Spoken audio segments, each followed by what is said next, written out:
Yesterday was my first, got it. So the recording is in progress. Yesterday was my first day of the semester. So I did put this presentation together very quickly, but I think it's correct. So let us see together. So I need to tell you what is a linear preserver problem. I have spoken about this before at some conferences where maybe some in the audience have seen it. But if you've never heard of a linear preserver problem before, this is a very large body of literature with many different results in many different areas that are about describing usually linear maps on spaces of matrices that have some invariant that is set from the beginning. So just to emphasize, we begin with linearity and we begin with the invariant property, and we try to describe all the maps that have that property. I guess you could consider classification of homomorphisms as a linear preserver problem, but typically in LPPs, we try to weaken the hypotheses considerably. So usually what happens is that we try to find this balance between having a sufficiently weak hypothesis on our map in exchange for working on a highly structured space. So usually that's going to look like the full matrix algebra. So there's always this balance about what you're assuming and what space you're working on. Here's some notation that I'll use throughout the talk. It is a matrix talk, so linear algebra abound. MN will denote n by n matrices, and if I need the field, I'll include of F, but if not, I'll just suppress it. Same thing for SLN. These will be the trace zero space, but technically, if you wanted to do this over positive characteristic, you might want to take this to be the space generated by nilpotent matrices. EIJ will be the standard matrix unit with a 1 in the IJ position and zeros elsewhere. IN is the identity, X to the T is the transpose. And here I have some special subsets that I use frequently just so I don't have to type as many words. RK is the set of all rank K matrices. I is the set of all idempotents. S is the set of all square zero matrices. And IK and SK are the rank K elements of these sets. So the first part of the talk is really going to focus on maps that preserve square zero matrices. And we have this well-known problem that for our purposes will just most easily be stated over characteristic zero, but it could be modified if you really needed to. And this result is due to Schemerl from 1993, and it says that if you have this map phi on SLN that is bijective and linear, that leaves the subset of square zero matrices invariant. In other words, it preserves the square zero matrices, that it must be a scalar multiple of either a homomorphism or an anti-homomorphism of matrices. SLN is, of course, not an algebra, but this map can be uniquely extended to a scalar multiple of an algebra automorphism or anti-automorphism. So quite a nice result. And we do want to assume bijectivity. You wouldn't want to relax it because any map into a trivial subalgebra will satisfy the hypotheses. So we really are interested in bijectivity, and we'll assume that for sure. I would like to give you an idea of the proof because there's a lot of interesting machinery behind it. And basically, if we start with a square zero matrix A, then it turns out that you can associate to rank 1 square zero matrices. Well, frankly, to any square zero matrix, you can form this subspace. But the rank 1 square zero matrices have the largest possible dimension. So I'm not going to read it, but this subspace that is linearly spanned by these particular square zero matrices, if that's big enough, then that guarantees that your matrix is rank 1. And so by associating a certain subspace to a square zero matrix, once you hit that subspace with a bijective linear map, we can conclude that rank 1 square zero matrices will be preserved. This result, due to Dixon from the late 70s, describes what happens when we hit algebraic sets of vector spaces with invertible transformations. And if V is an algebraic set of a vector space and you hit it with an invertible transformation, then leaving that algebraic set invariant is equivalent to being surjective on it. Um, uh, Being algebraic is a very nice property for this problem because rank 1 square 0 matrices union together with the 0 element is an algebraic set of matrices. It's characterized by all the polynomials that guarantee that your matrix is rank 1 or less, and all the polynomials that make your matrix square 0. Preserving S1 in both directions was previously described. So technically, Shemiro's result is a modification of something that was already known, and that is a result from Botha, Pearce, and Watkins from the late 70s about maps preserving nilpotent matrices. And the proof uses the fundamental theorem of projective geometry, which on the slide I'm giving you from Artin's book, Geometric Algebra. So the fundamental theorem says something like if you have a bijection of a vector space that preserves the coplanarity of its lines, then this bijection must be a semi-linear transformation. Ultimately, I think that the fundamental theorem is a perfect example of a preserver problem when viewed through a certain lens, but it basically just says something about the vector space being sufficiently rigid with respect to the coplanarity relation. A semi-linear transformation is almost identical to a linear transformation. You just pull out scalars with respect to a field automorphism.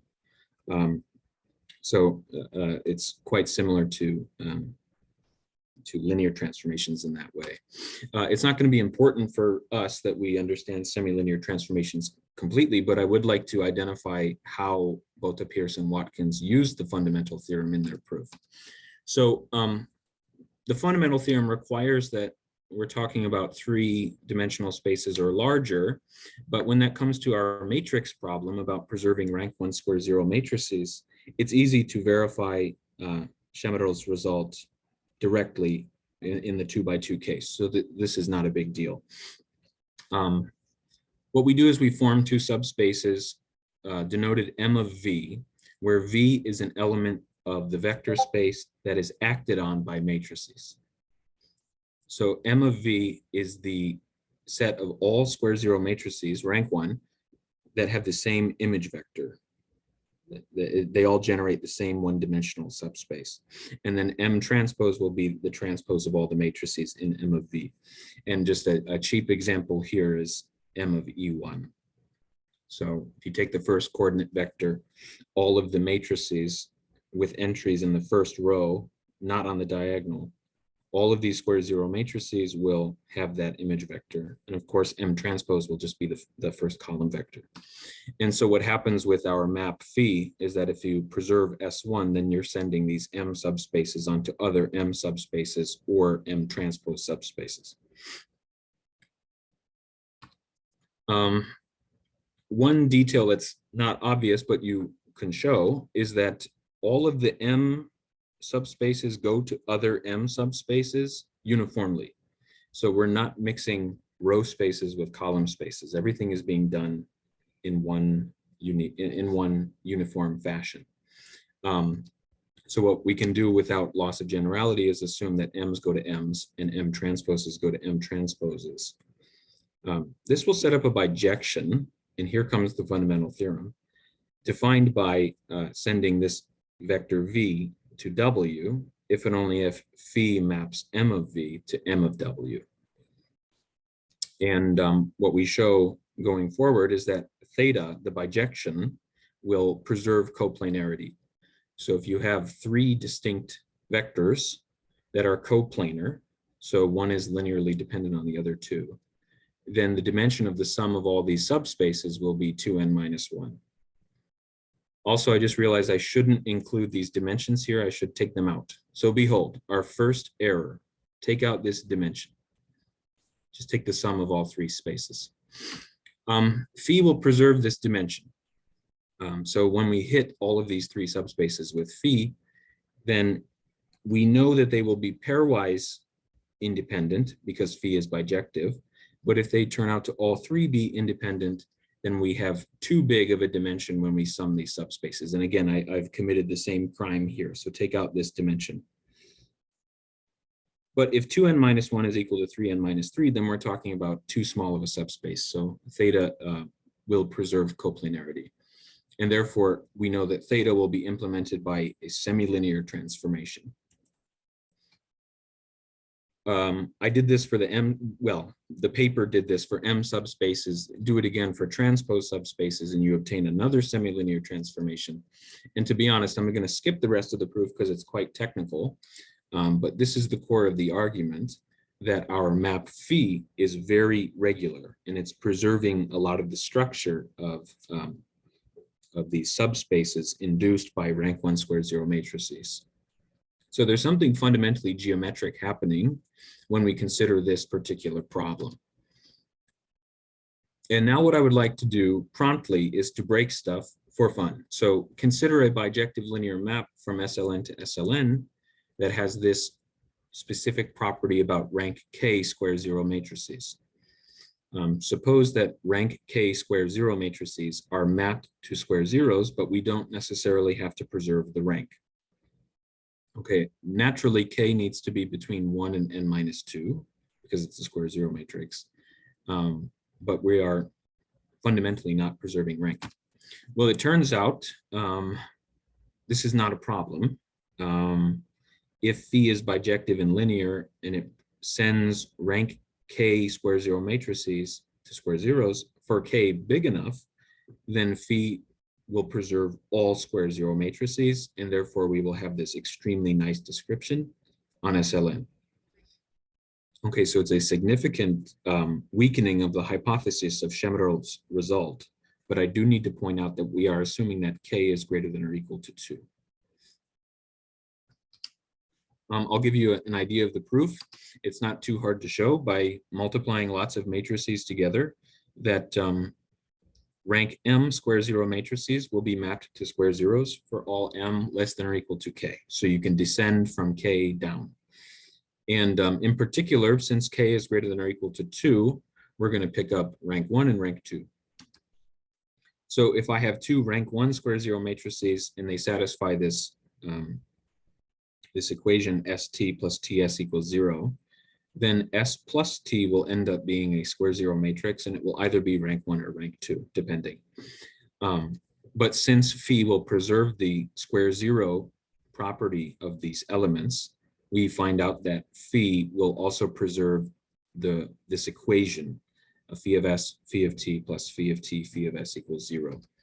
And if we call that relation orthogonality, which has some geometric connection, then it turns out that any square 0 matrix, which can be written as the sum of rank 1 square 0 matrices that are orthogonal, then phi will preserve all square 0 matrices, and we defer to our friend Shemerov for this extremely convenient description.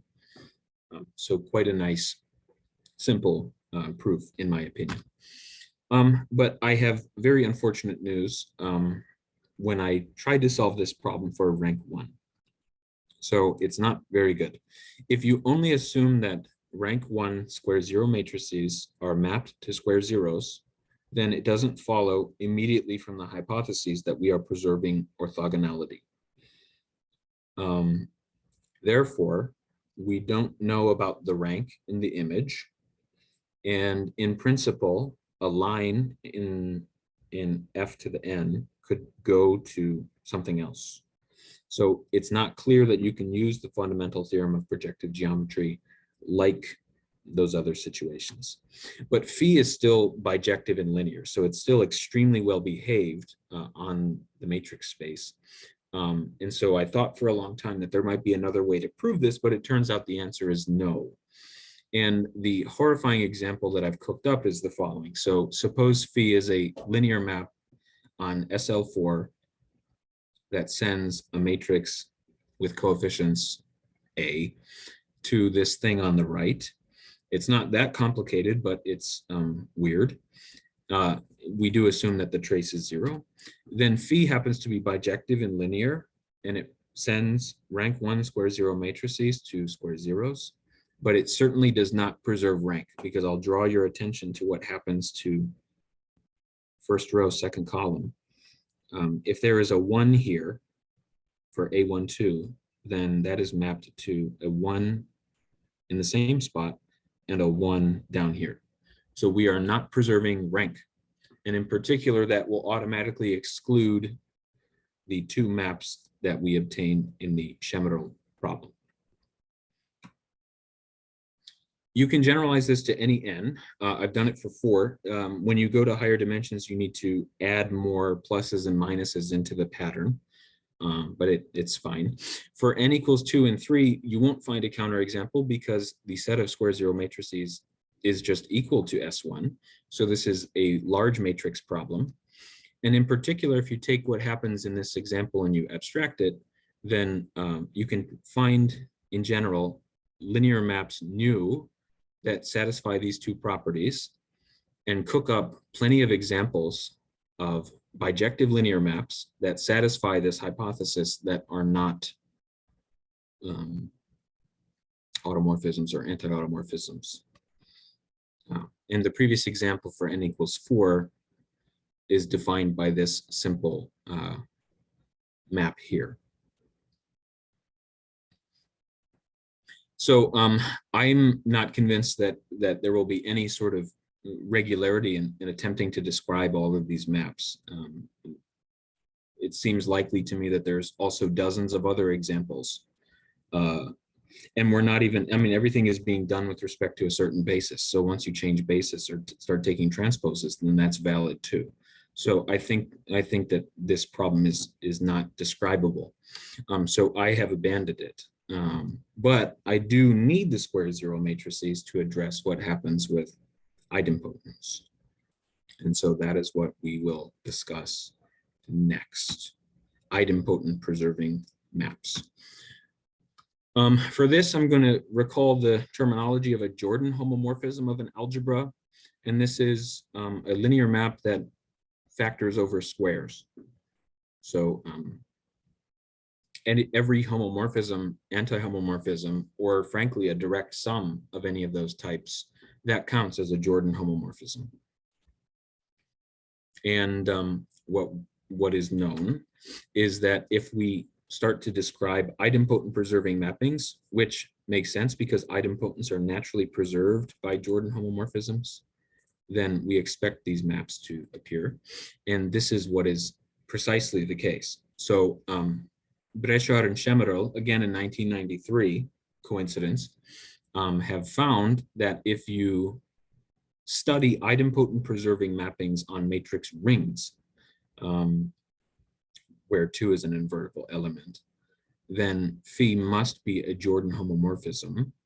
And you can conclude further that it must be the direct sum of a homomorphism or an anti-homomorphism. Also, what's important here is that the image of this map phi is arbitrary. So B can be any arbitrary algebra over this commutative ring, which is a shocking result. What this means for fields, of course, is that if phi preserves idempotence over a field of characteristic not 2, then you get a standard algebra automorphism or an algebra anti-automorphism. So how do Breschard and Chemerel do this? Well, first, Jordan homomorphisms can be equivalently characterizing maps preserving this product, which, if you notice, was something that showed up in the square zero problem as well. So AB plus BA is preserved by these types of maps. And this is exactly what they show for a basis of the matrix ring of all these matrix units. So extend this thing by linearity, and it follows that it must be a Jordan homomorphism. And Jacobson and Rickart from the 50s already characterized Jordan homomorphisms for matrix rings. So we know this description automatically. It's quite a simple proof, actually. But in order to break stuff, again, which is apparently my thing, we're going to consider the same type of problem that we did before for square zeros, but now with idempotent matrices. So suppose we have this linear map and it satisfies this condition that rank K idempotents are mapped to idempotents, but we don't necessarily preserve the rank for some K. Just for a matter of convenience, so I don't have to worry about K versus N minus K, we will let K prime be whichever one is smaller, K or N minus K. There is a trivial example. So if I take a fixed idempotent matrix, your favorite idempotent matrix, then defining phi as the trace over K onto P will satisfy these hypotheses. So it's really not interesting unless we assume that phi is bijective, which is what we will do going forward. There is a connection to square zero matrices, which is why I started the talk that way. And here it is. To each square zero matrix of rank K prime, so whichever of the two is smaller, K or N minus K, then there's a rank K idempotent P such that P plus any multiple of this square zero matrix is idempotent. It's really, really easy to do this in Jordan canonical form, and therefore it will exist with respect to any basis. Necessarily, we can conclude that the rank of the square zero matrix needs to be at most K prime.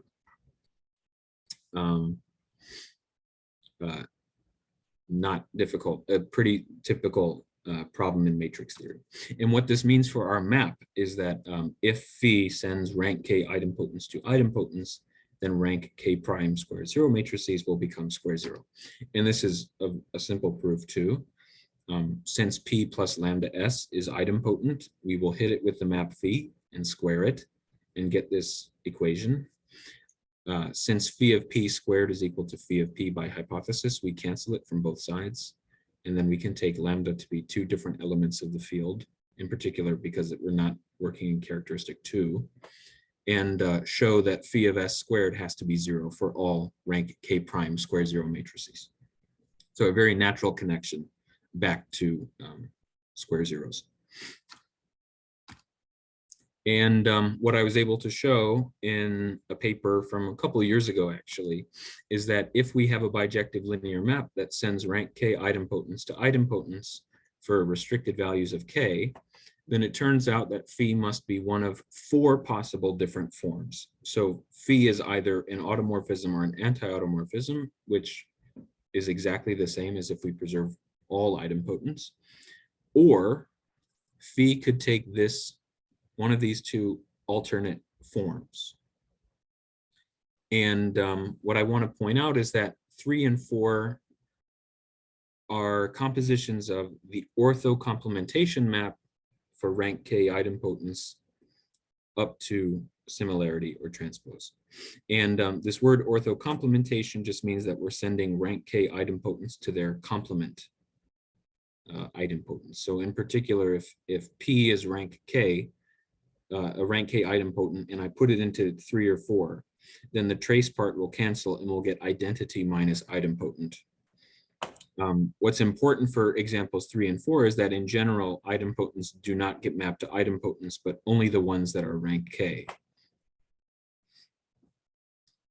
These maps are bijective and linear, and they satisfy the hypotheses, but these 2 options for 3 and 4 are sort of new. And the idea for this proof is that, again, because we're talking about restricted values of K, in particular K being greater than or equal to 2, we get this square zero property. And therefore, by the first theorem, we get a nice description on SLN. And if I extend this description to the full matrix space by determining what happens with respect to one rank K idempotent, then it's not hard to show, and by that I mean there's lots of computations that I don't feel like saying, that phi must agree with the description on SLN. So EK, like the relationship between EK and all of its square zero matrices will force the image of EK to be the same with respect to the same basis as the SLN part. But when you do this extension, you're not restricted in your choice between mapping EK to a conjugate of EK or its complement. So that's where that binary choice comes in with maps of the form 3 or 4. But this theorem very obviously is not including rank 1, which is very annoying. What happens when we're talking about rank 1 or rank n-1 idempotent matrices? And it turns out, of course, that if you only assume that rank 1 idempotents go to idempotents, then you only get that rank 1 square 0 matrices go to square 0 matrices. And these types of maps can be crazy. They can be wild and pathological. What I will say, which is again very frustrating, is that any example that I found on SLN is not going to extend up to matrices in such a way to give me a strange map preserving idempotents. So it seems like the idempotents are more rigid than the square 0 matrices. And so unless we are willing to make more assumptions, I don't know how to solve this problem for rank 1 idempotents.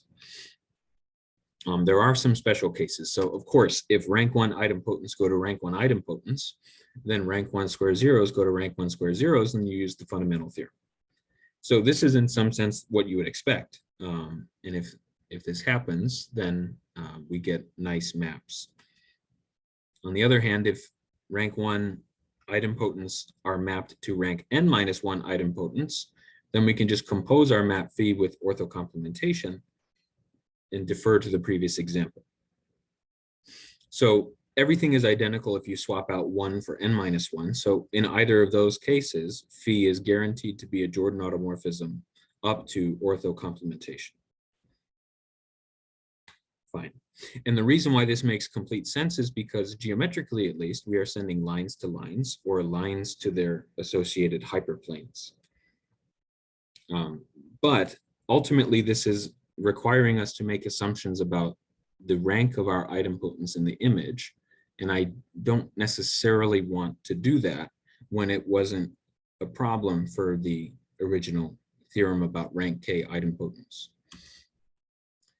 There is more to the story here that I have withheld, and it has to do with how everything is sort of regularly being converted to the same rank. So if for any k, if I have rank k idempotents being mapped to idempotents, then all of them are being mapped to idempotents of the same rank. And it's quite a simple observation.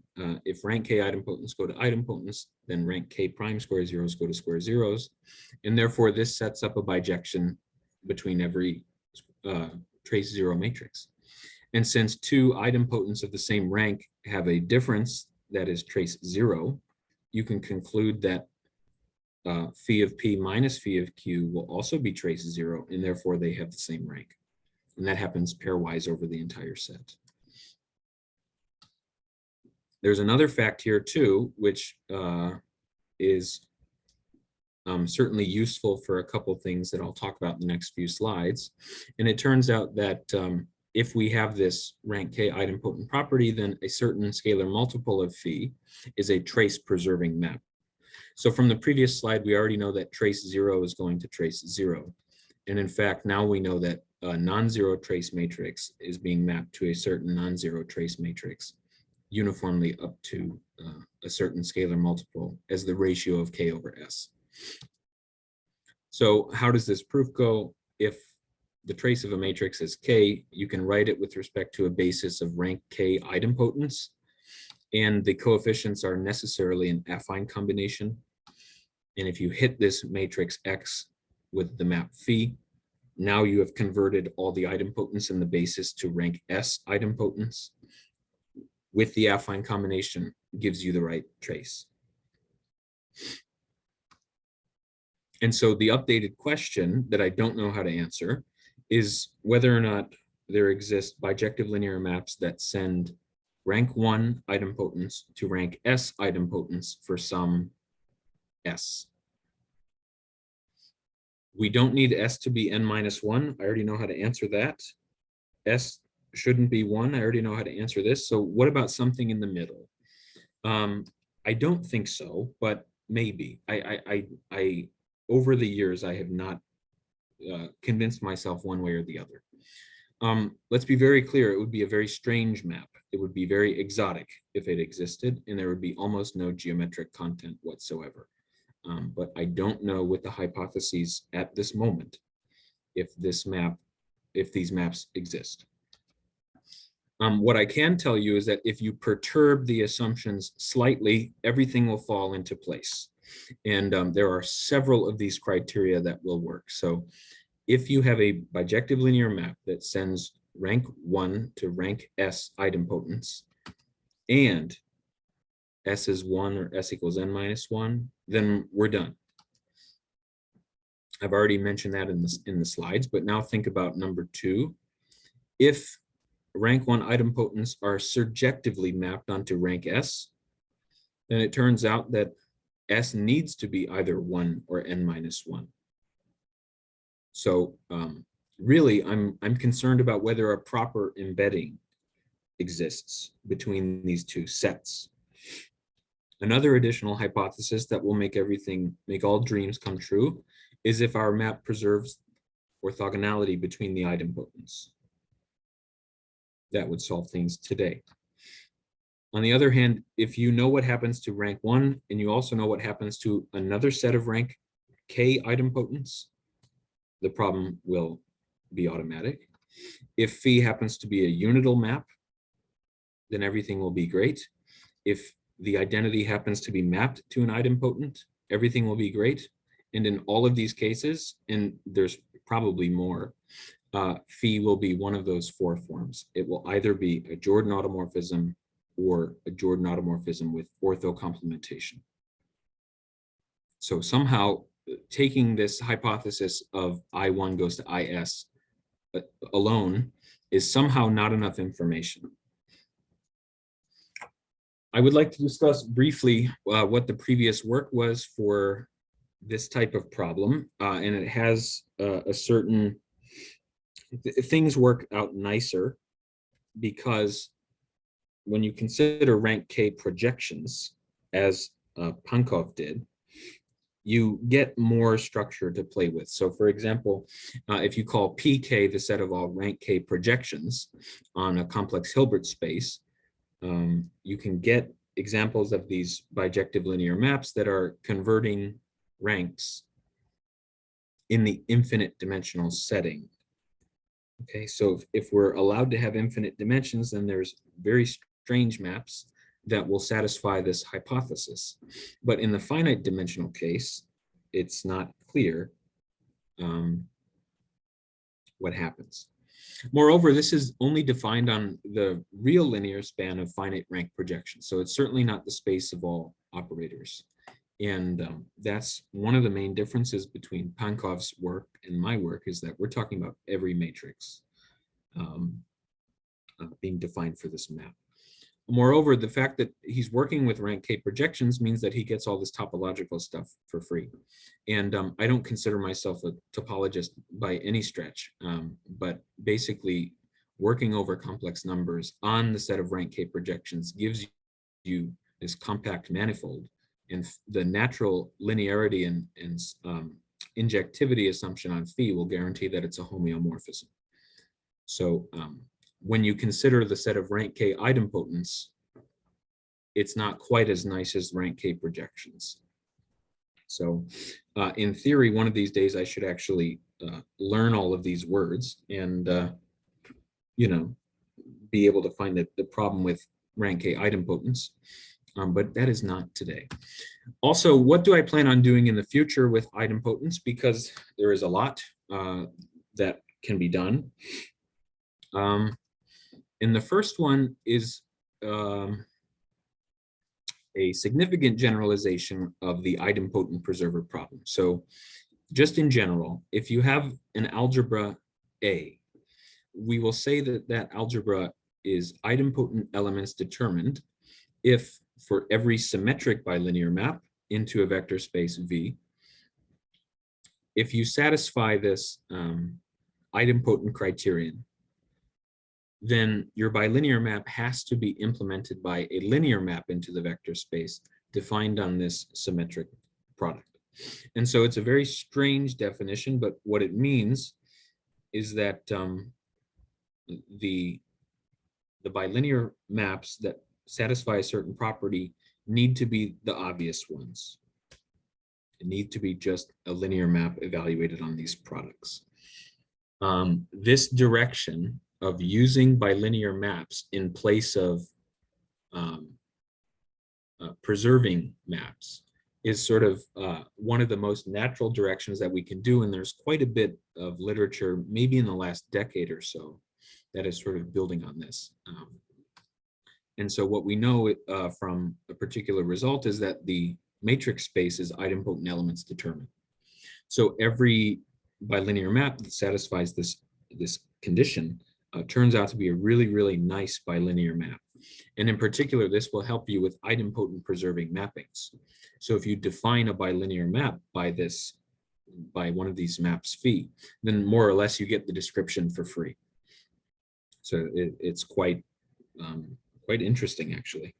And my main question, what I would like to answer, is whether or not the upper triangular matrix space is idempotent element determined. I'm almost certain of it. There's just one more detail that I have to check. And once this is idempotent element determined, we can start talking about these modified maps on the upper triangular matrix algebra. I think it should be a lot simpler, because in the upper triangular matrix space, all of your idempotent elements will just have zeros and ones on the diagonal. So it will be very pleasant, unlike the matrix case, the full matrix algebra. And moreover, if we're talking about these bilinear maps, I should also mention another major part of problems that I currently think about, and that's describing these bilinear maps that preserve certain products. So if you have a bilinear map on some algebra that is taking on the same value whenever you have a certain product, then it turns out that these bilinear maps can oftentimes be described completely. And in particular, if this element C in my algebra is invertible, then these idempotent preserving bilinear maps will show up very nicely, because every idempotent will induce some sort of involution element. And once I have involutions in my bilinear form, my bilinear map, then that will more or less determine what happens to the idempotents. And if we know the description of the bilinear maps by this idempotent element determined definition, then that will make describing these maps incredibly simple. And doing this for the matrix space, the upper triangular matrix space, is on the horizon for me in the next few months. So these maps concerning idempotent elements, square zero elements, even those of a particular rank 1, etc., all of these things are useful in some way to preserver problems and bilinear maps that are defined with this product preserving property. Okay, so that's all that I prepared. I feel comfortable going 40 minutes. I'm almost out of energy. And thank you very much for your attention. And if you have any suggestions whatsoever about this open problem, I would love to hear it, because I am fresh out of ideas. And I've included my email, which is as simple as can be. And there are some references here if you would like to find other papers. Okay, so thank you very much.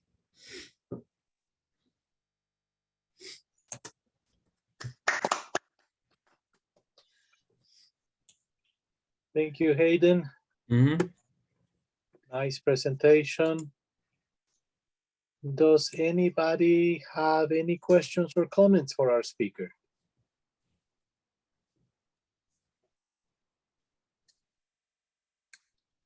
If you do, okay, so it's not directly, I don't know how to say it, but I wanted to find out if I can get the video recording after the presentation. I was in a car and the sound, I couldn't really hear, but I would love to go over. I wanted to find out if it's possible for me to get the recording. Yeah, I failed to discuss this at the beginning, but My algorithm is I record the lecture, then I let the speaker see it and approve for me to publicize it. And if the speaker approves, then I hang it on YouTube as an unlisted video, which means that you cannot find it on a search. But if you go like to the Facebook page where most likely you heard about this stuff to begin with, there will be a link there saying, here's the video from the latest seminar. Or if you don't follow us through Facebook, you can send me an email to lopez@ohio.edu and say, has Hayden said yes yet? And he looks like he's ready. Yeah. In fact, another possibility is I can, instead of making it an unlisted video, I can just make it a public post, and then people can find it by just searching for the appropriate words like Hayden Julius seminar talk or something like that. So Hayden seems to be very comfortable Sure. extending his profile. So Sure.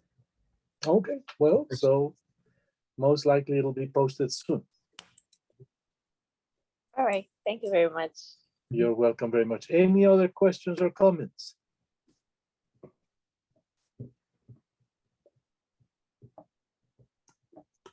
So why rank 1? Great question. The idempotent preserver problem theorem given by Brecher and Schemerel do all of those computations on a basis. Let's see. They do all of those computations on a basis of matrices. And if you take rank 1 only, again, just like square zero matrices, we don't know anything about orthogonal idempotence. So I don't know in my problem whether or not things are orthogonal, but in the Brecher and Schemerel problem, things are orthogonal because we know exactly how these things multiply in the pre-image and in the image. So the orthogonality, which is an extra assumption, gives everything for free because it more or less excludes the possibility of having maps of the type 3 or 4 with orthocomplementation. And so it seems like there's not enough information furnished by rank 1 matrices multiplicatively to conclude anything about the map. You get a lot, but you don't get everything, which is very frustrating because the rank 1 situation is perhaps the easiest to understand and the most natural because we're talking about lines of our space. So I don't have a satisfying answer because things aren't working. I can't tell you why it's so complicated. But also there's another paper that I didn't cite that more or less proves these preserver problems for maps preserving rank 1 idempotence and rank 1 square zero matrices. And the techniques that they used are very different than the ones that I use. So this is more or less in the pretty much the standard linear algebra toolkit of multiplying some matrices and determining what happens to basis elements. So this is sort of a complement to those existing problems that uses a lot simpler machinery. On the other hand, I think that more complicated machinery could help me with that rank 1 problem, but then I have to learn it, and there's not enough time. So that's my thought. Thank you. Anybody else? Any questions? Well, if not, let us thank our speaker once again, but stay around so we can take the group picture, okay?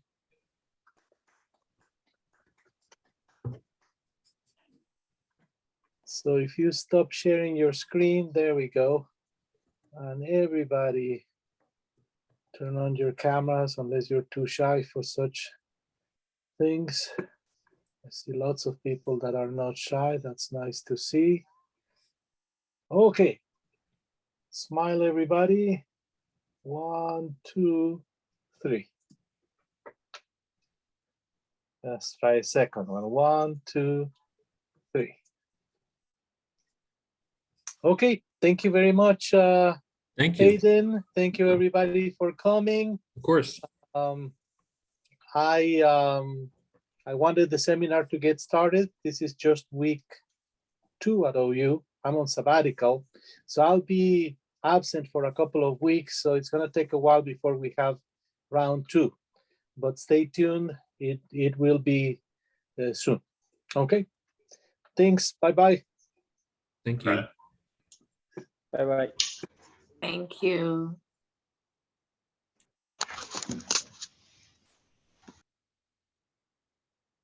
I see you, Tom. Good to see you.